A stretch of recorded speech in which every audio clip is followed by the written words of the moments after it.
O Senhor esteja convosco. Ele está no meio de nós. Proclamação do Evangelho de Jesus Cristo segundo Mateus. Glória a vós, Senhor.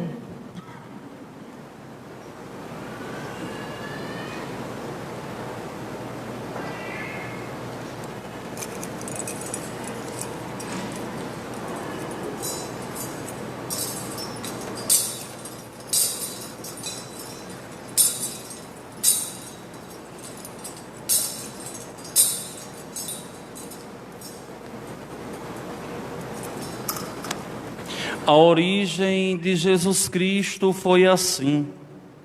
Maria, sua mãe, estava prometida em casamento a José. E antes de viverem juntos, ela ficou grávida pela ação do Espírito Santo. José, seu marido, era justo. E não querendo denunciá-la, resolveu abandonar Maria em segredo. Enquanto José pensava nisso, eis que o anjo do Senhor apareceu-lhe em sonho e lhe disse: José, filho de Davi, não tenhas medo de receber Maria como tua esposa, porque ela concebeu pela ação do Espírito Santo. Ela dará à luz um filho, e tu lhe porás o nome de Jesus, pois ele vai salvar o seu povo dos seus pecados. Tudo isso aconteceu para se cumprir o que o Senhor havia dito pelos profetas: eis que a virgem conceberá e dará à luz um filho. Ele será chamado pelo nome de Emanuel, que significa Deus está conosco.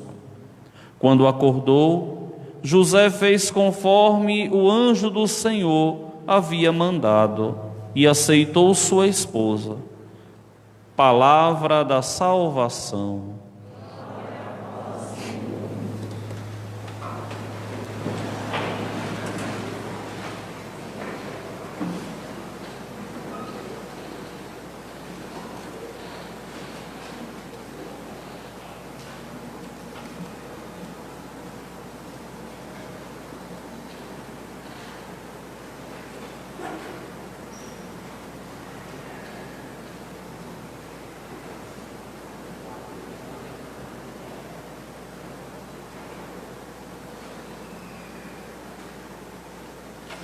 Meus queridos irmãos e minhas irmãs, estamos celebrando hoje o dia 18 de dezembro, dia de preparação remota para o Natal de nosso Senhor Jesus Cristo.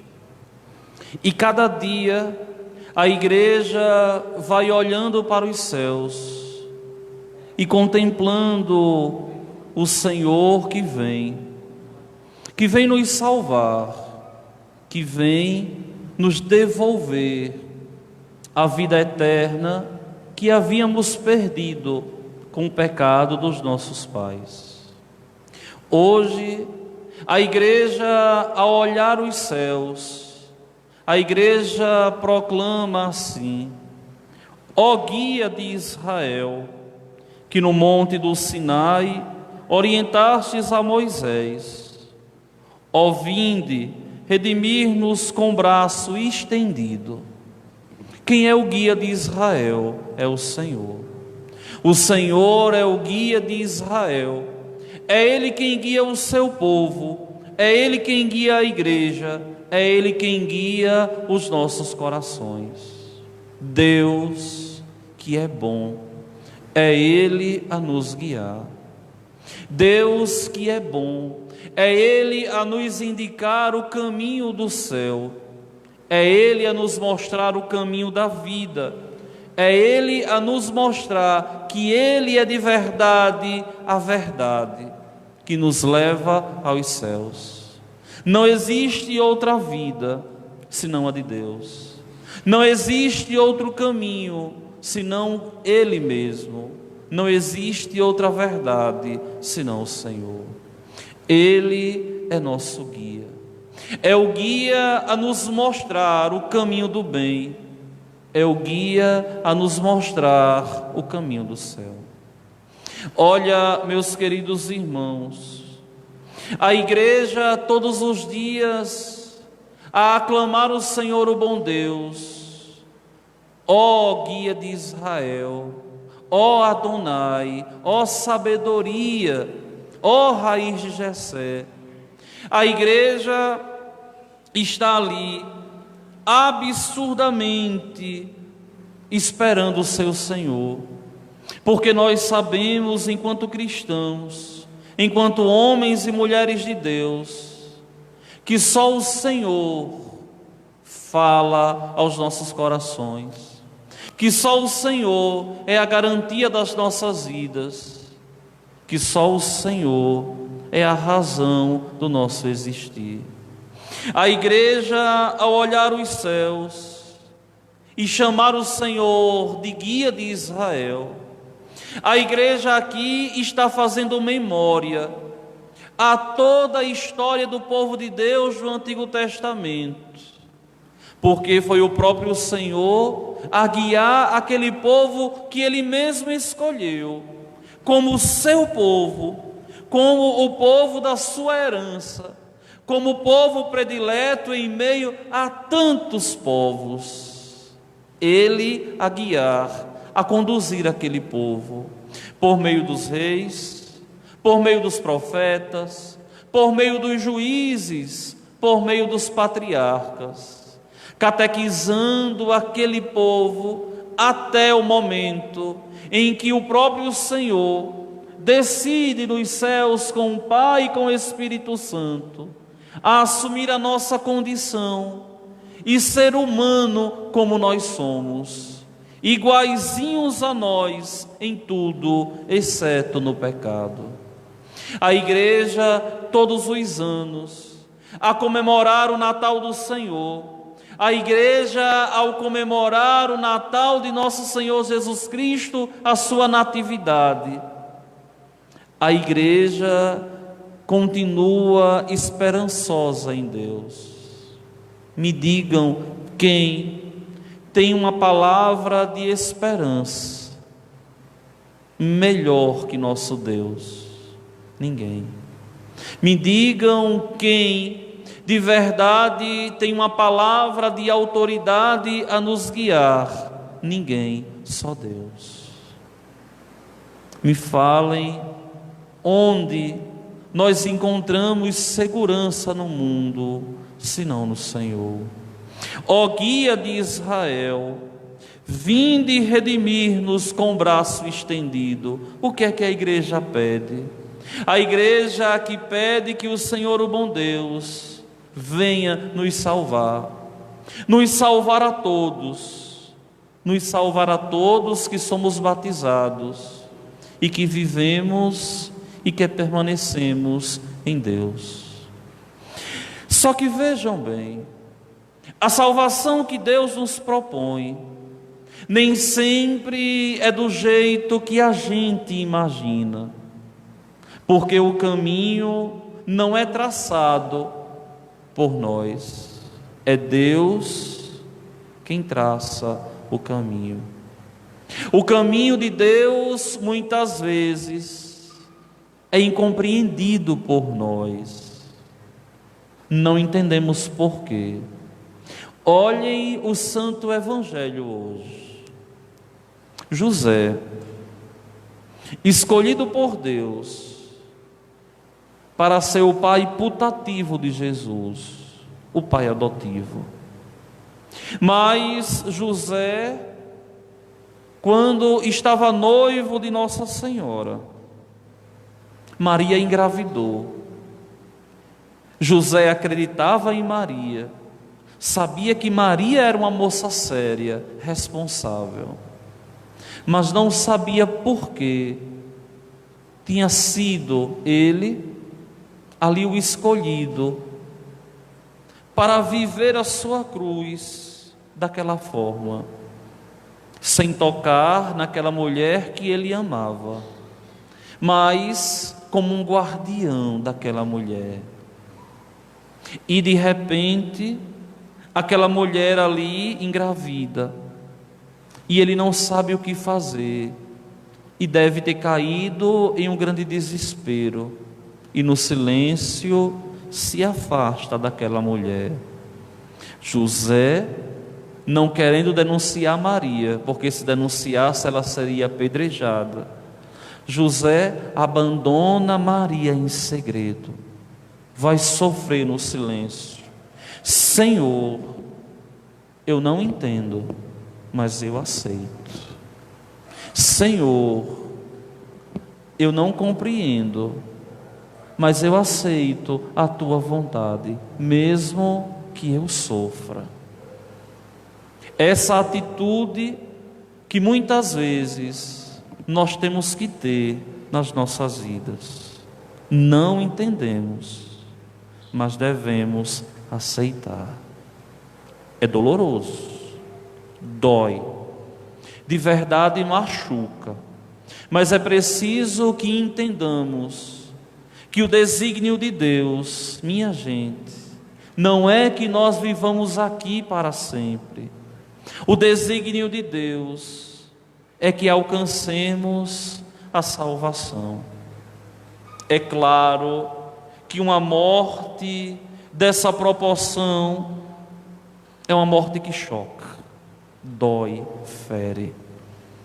É claro que ao olharmos a história de um jovem de 17 anos, que tem uma vida ceifada, e leva os sonhos, leva de verdade não só a própria vida dele, mas também dos pais, porque nunca mais a família de vocês será a mesma, nunca mais, sempre ficará um vazio.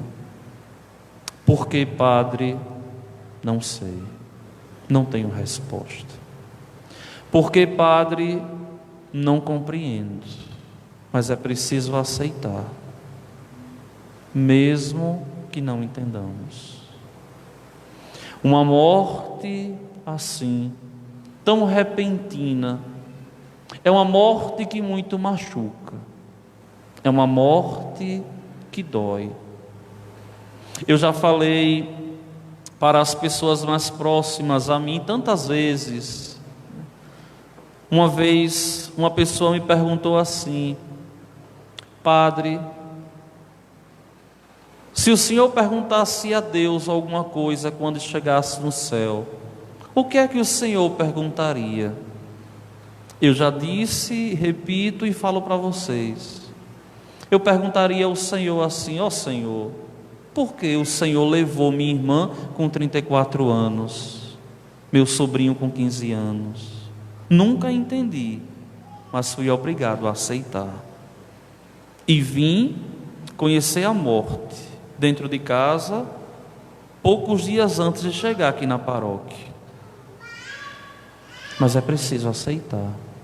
A gente não entende, a gente não tem resposta. Só que, meus irmãos, o que eu digo para vocês é aquilo que há 9 anos e 10 meses eu venho dizendo aqui nesse lugar. É preciso vigiar, é preciso rezar. Não sabemos o dia nem a hora. Não é que a morte vai bater a nossa porta, não. Não sabemos o dia nem a hora que teremos a fé provada como fogo no crisol. E esse momento de provar a fé é o momento mais importante das nossas vidas. Vocês têm hoje uma responsabilidade espiritual muito grande. Se antes era cuidar dos filhos aqui, agora é de rezar para que o filho lá se salve. Um dom, uma graça na dor. E quando ele se salvar, estará de lá a rezar por vocês aqui, para que vocês também se salvem. Tomem consciência, a morte não é o fim. A morte não é o fim. Você vai ter a graça de um dia encontrar o seu filho no céu. Reze. Desde o dia que o seu filho partiu, reze todos os dias por ele. Continue amando da mesma forma. E agora não é preciso mais estar perto fisicamente. Agora com o poder da oração. Reze para salvá-lo, para que ele, se salvando, interceda por vocês de lá. Essa é a nossa fé. Não questione a Deus.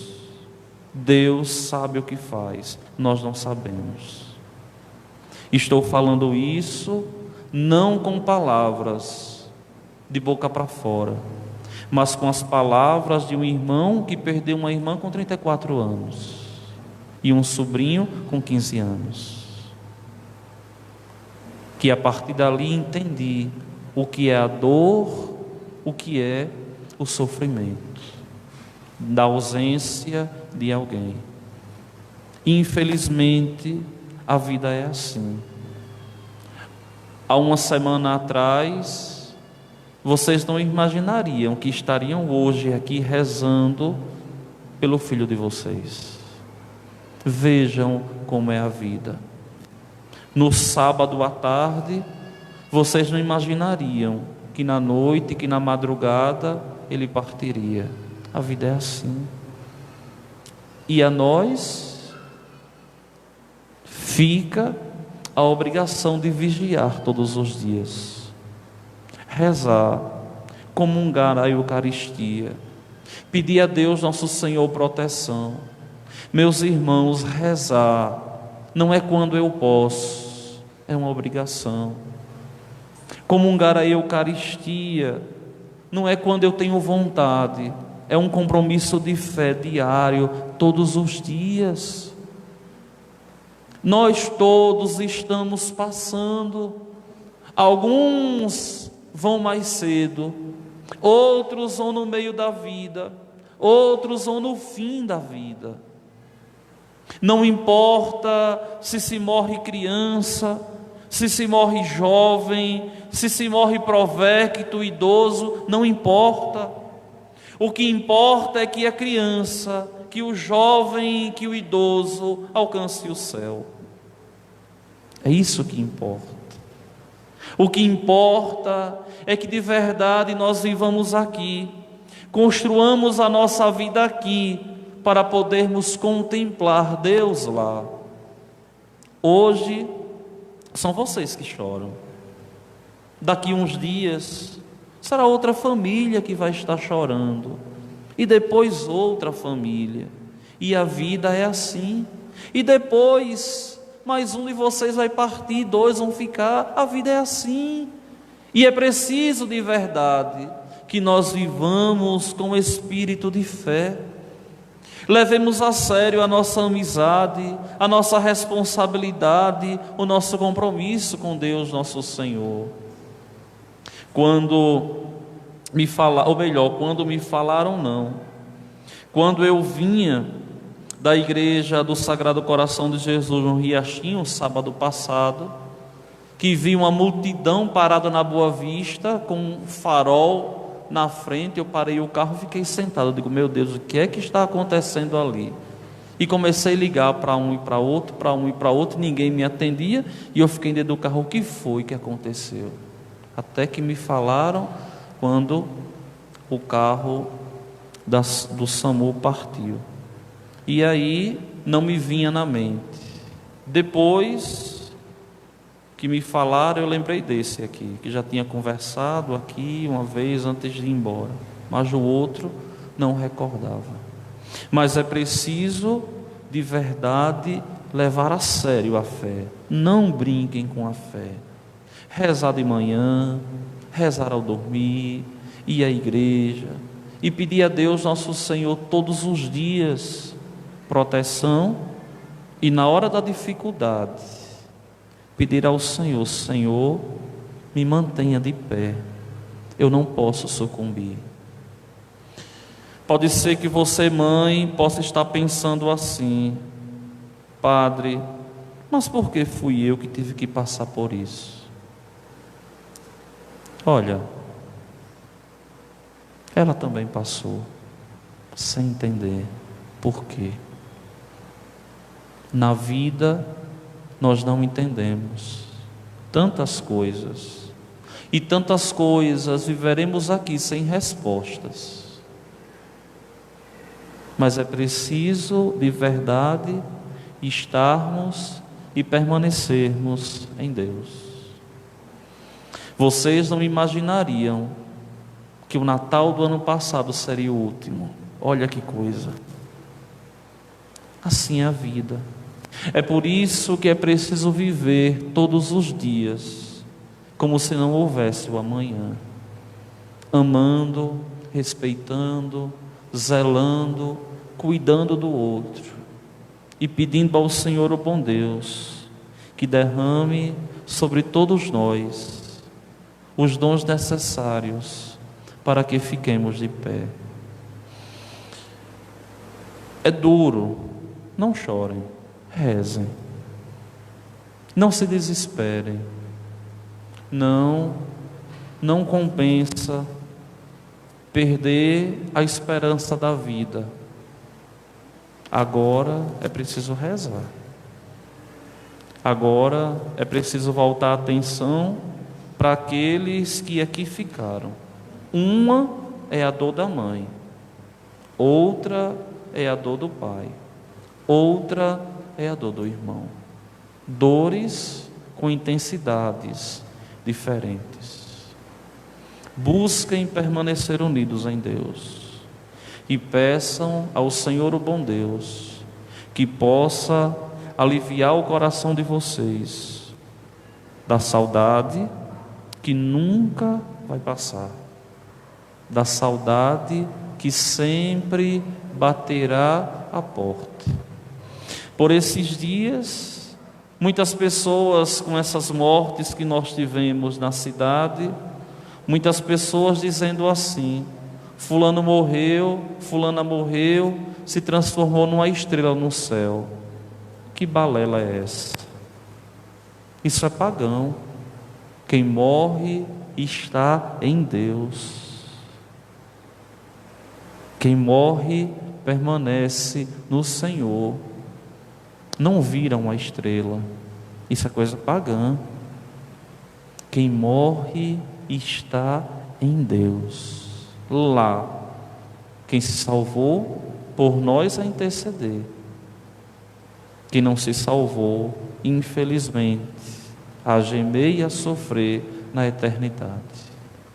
Então vamos, meus irmãos e minhas irmãs, todos os dias depositar a nossa força, a nossa esperança no Senhor, o bom Deus, vivendo com a consciência de que todos nós somos frágeis e que o nosso coração, por mais que nós queiramos ser felizes, muitos baques ele haverá de passar, mas é preciso permanecer em Deus.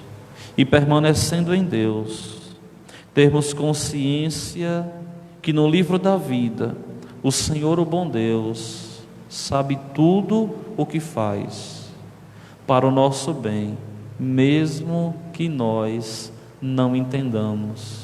E eu assim falo pela 4ª vez. Não entendemos, mas devemos em Deus aceitar. Que Deus nosso Senhor ajude a vocês, que a bem-aventurada Virgem Maria possa interceder por vocês, que o próprio Senhor, o bom Deus, possa ocupar os espaços no coração deixados por Ele que partiu, na certeza de que quem morre primeiro, os que aqui estão, devem rezar por eles. para que quando se salvem, intercedam por nós. Fiquemos de pé.